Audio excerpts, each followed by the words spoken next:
Okay, welcome to an overview of the OG Raid Helper. It is a add-on that I wrote to make organizing raids a little bit easier. You can see it here on my screen. You've got the OGRH main UI. You can toggle that on and off through your Minimap buttons with the RH button. That is sticky and consists across logins. On this first panel here, you are going to see the title of the add-on, a ready check button, a synchronize button, a expand button, which expands this menu, and a lock button, which makes it to where you can't drag this around accidentally. Below here, you have a previous encounter, announcements, marks, a select raid button, which you can right click on and select your raid, and then navigate through the different parts of that raid. Uh, to get into the setup of it, you expand this and you click on encounters and setup. In here is where all this stuff is set up by default. Or by default it's empty and you have to import it from the defaults file or synchronize it from somebody else in your RAID. That is accomplished through the share interface. You can either copy the defaults text, paste it in here, and hit import, and it'll look something like this. Or you can get in RAID with somebody who's already got their set up and click pull from RAID, and that will pull the data across the add-on channel to you. That takes several minutes depending on the size of the data that's sent, since TurtleWow has it throttled pretty tightly and you can't send too much too fast. So if you go back out here and you go back to the roles interface, we'll cover that real quick. Hey look, I need to fix that because that should not be laying that way. Anyhow, the roles interface is where you can find who does what in your raid. For example, Raste here is a melee, so I move them over there. If I want to ask people what their jobs are, since I don't know, I can click the poll button and that'll ask tanks, then healers, then melee, then ranged.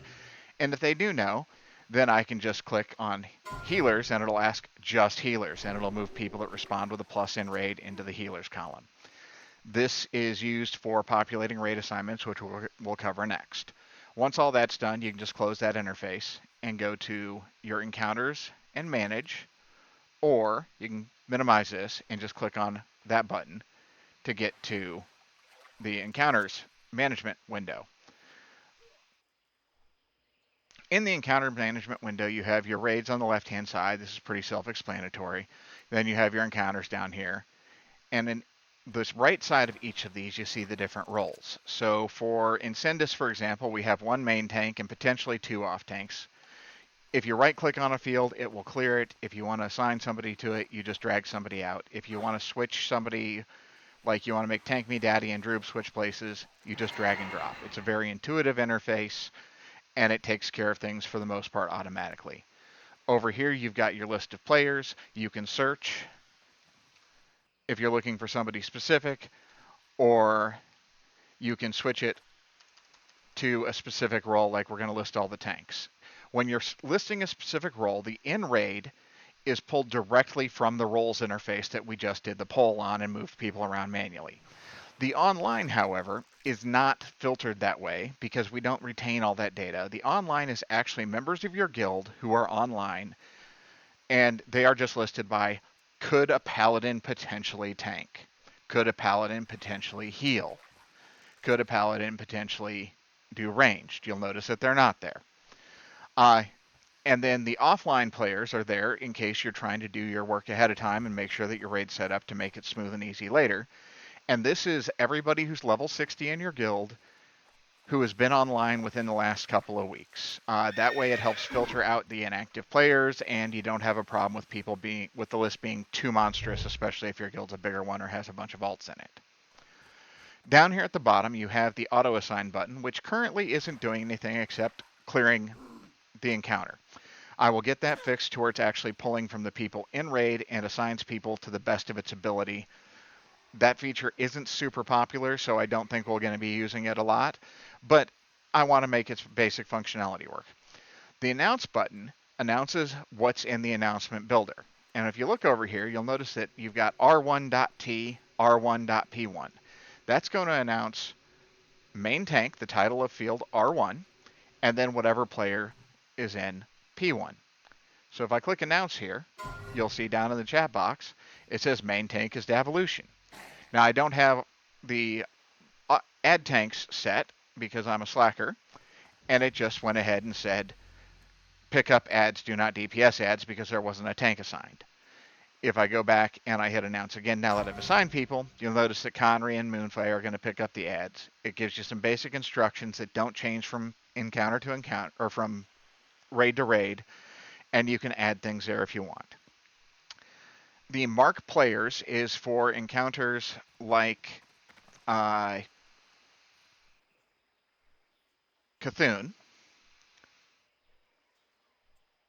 which, oh, there it is.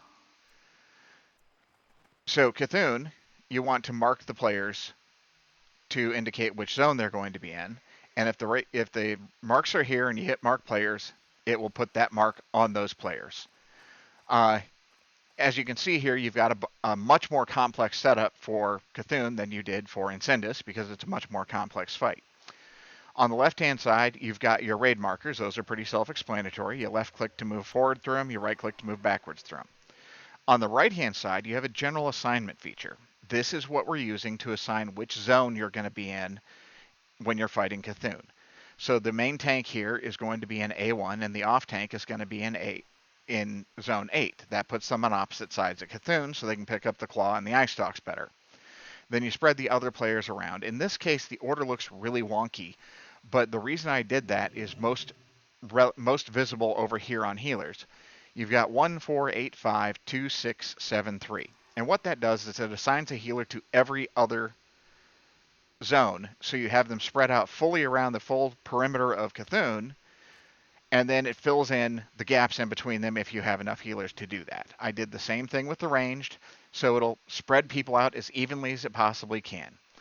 Now, one of the problems that we've had in the past is you typically want to have your people that need backstab behind the mob in zone 7, so we can just take Morihei here and swap him with Lorenbur, and now he's in 7, and he can backstab, or whatever cats do from behind.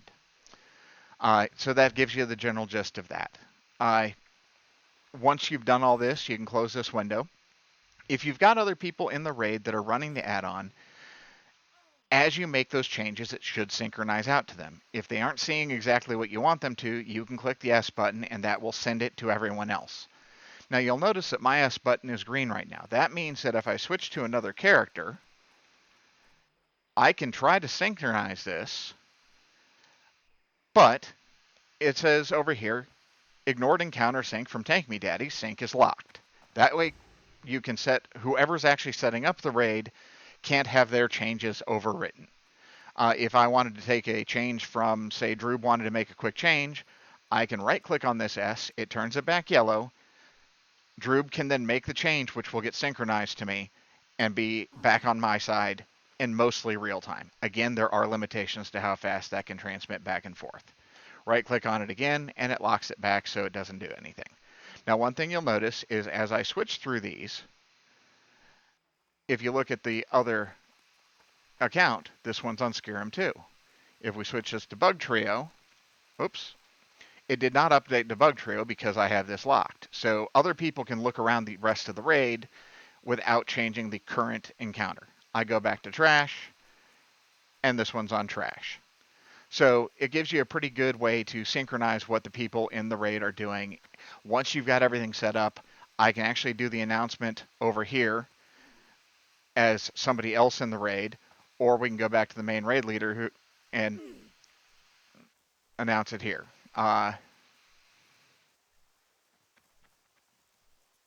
Let's see. I've got one too many clients open here, and it's causing this to be a little bit more difficult than it needs to be. Anyhow, you get the gist of that, I hope. If you want to edit something down here, you'll notice that you can't change like the raid marks or the you can't change the raid marks or the assignments or anything by default. If you want to change those, you need to click the edit to unlock this, and then you can put in whatever you want. Whatever changes you make are saved real time. So as soon as you type it, it's saved. If you screw it up, you can re-import from the defaults, you can pull it from somebody else, or you can just manually edit it to get it back to where you want. That is a basic overview of the app, and if you have further questions, feel free to reach out to me in game on Gnuzmas, Gnuzmas, or TankMeDaddy1D, or you can reach out to me on Discord or through DMs here on YouTube. Thanks.